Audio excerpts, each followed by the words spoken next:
নমস্কাৰ।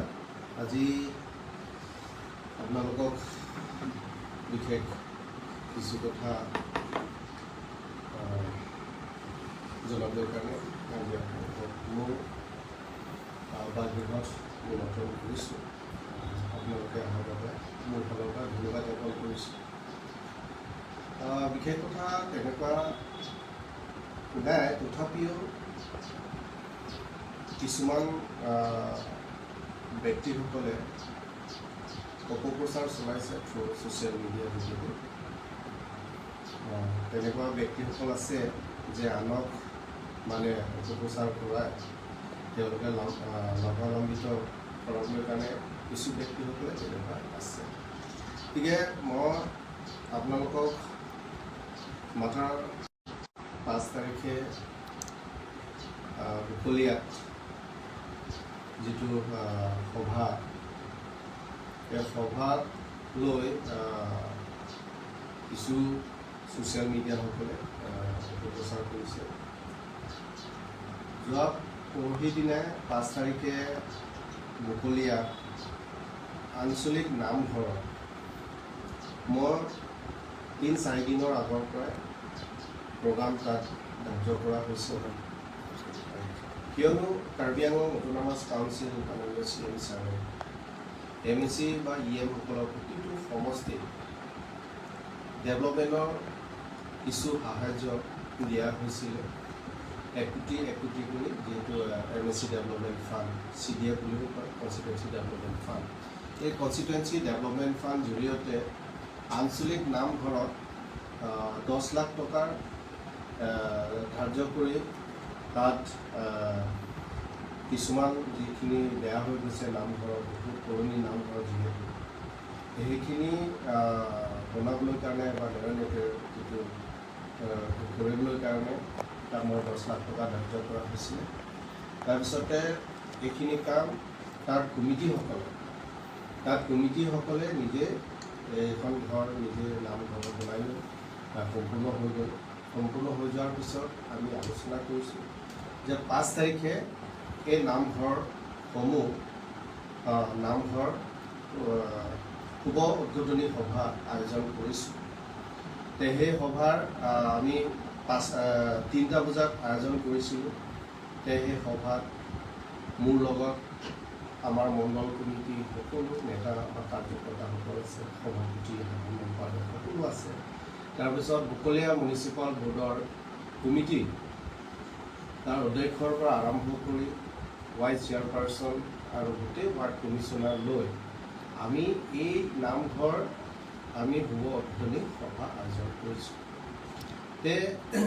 আনফৰ্চুনেট দুৰ্ভাগ্য ক'ব লাগে, তেওঁলোকে যিহেতু গৌৰৱ গগৈ ডাঙৰীয়াই তেওঁ কাৰ্বি আংলং ভ্ৰমণ হৈছিলে, সেই 5 তাৰিখ দিনাখন মই জনামতে তেওঁ বুকলীয়াত এটা সভা আছিলে বুলি শুনিছোঁ।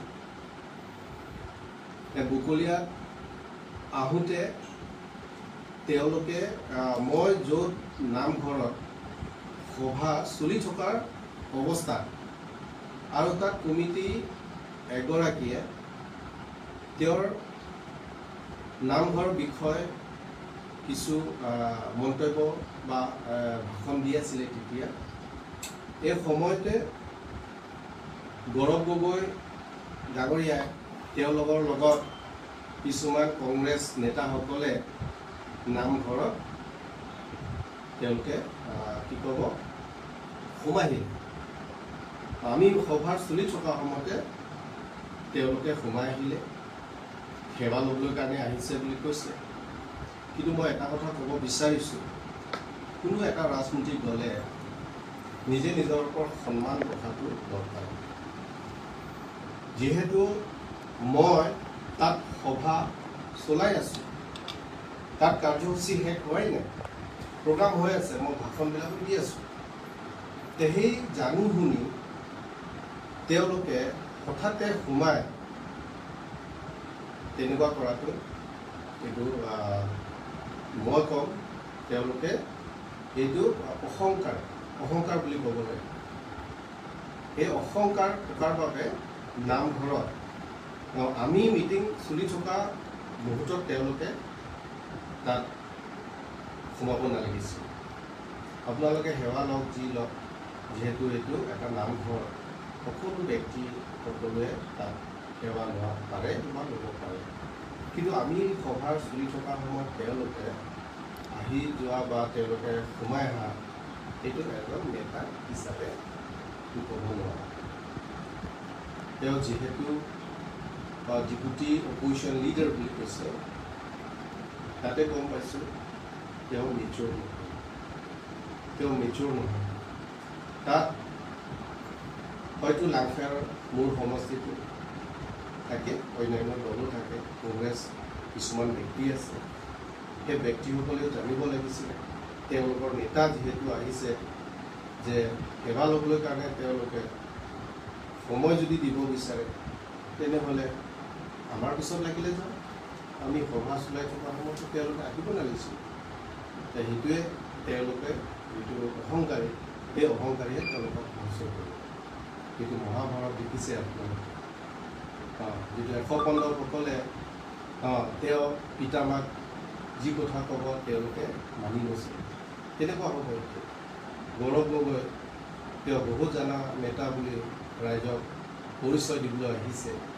কিন্তু যিটো দেখিছোঁ, কিছুমান ফুটেজো দেখিছোঁ যে এজন নেতা হিচাপে কিমান দৰে কাম কৰিব লাগে সেইখিনি তেওঁ জ্ঞান হয়।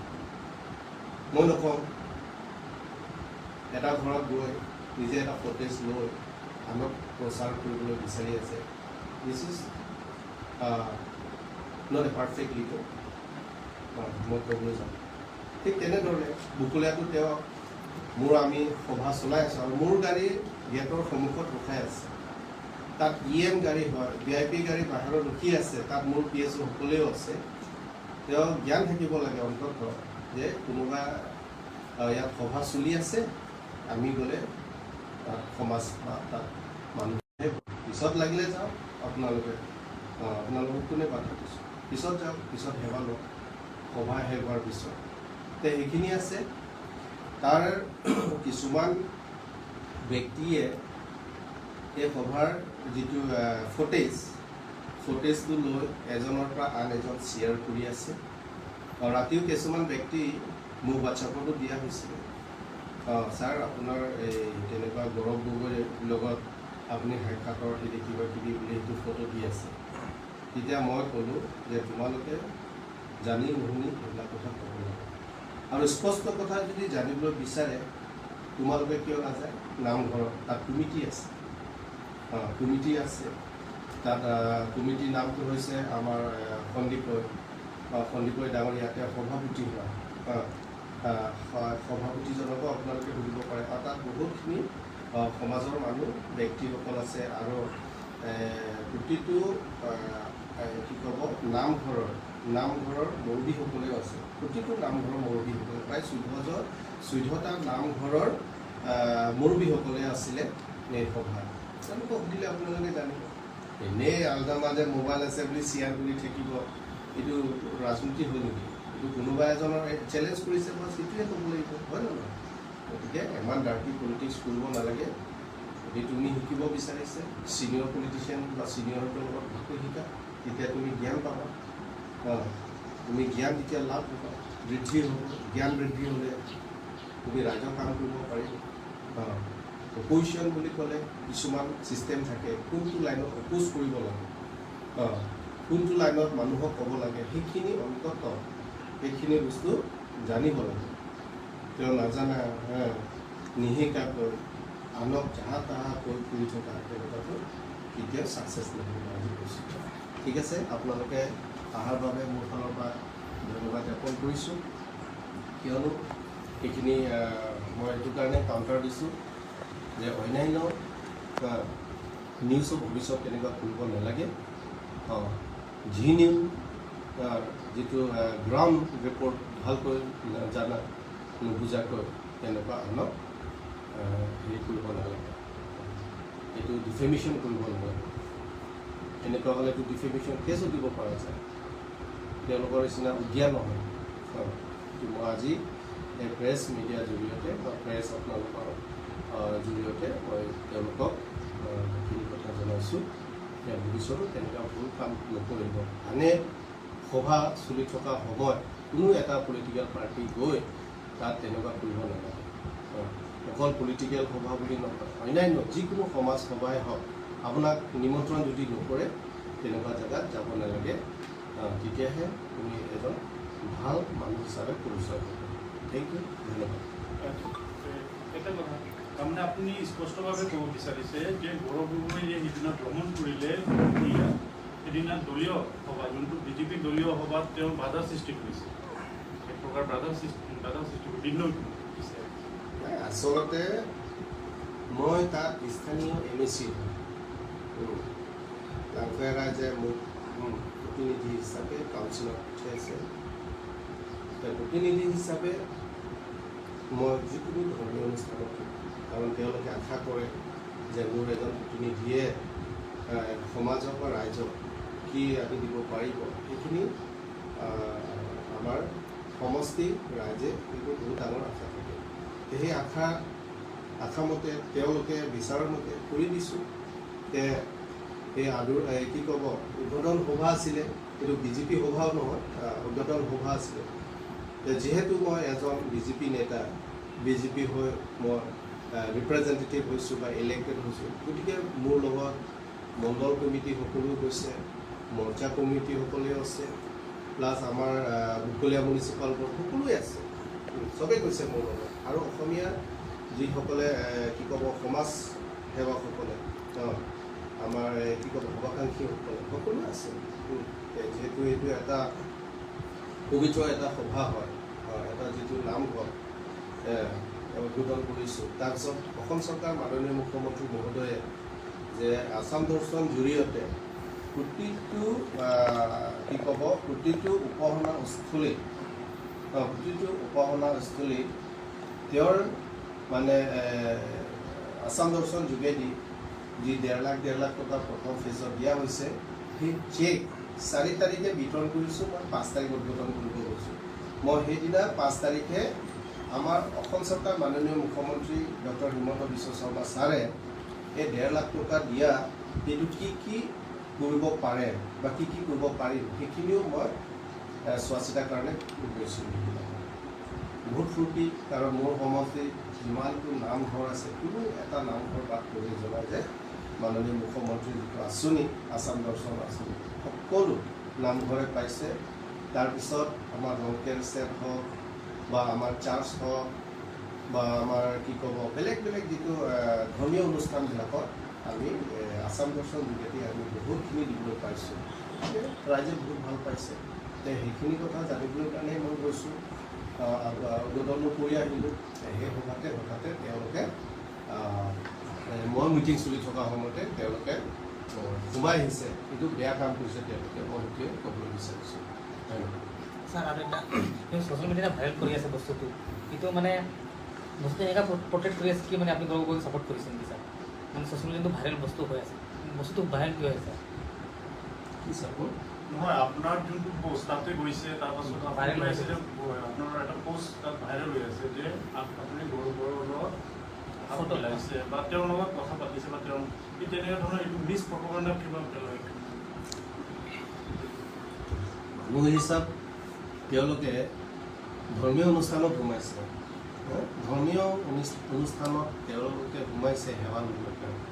তাত মই বহুত মিটিং ভাষণ মাৰি আছোঁ, থিয় হৈ।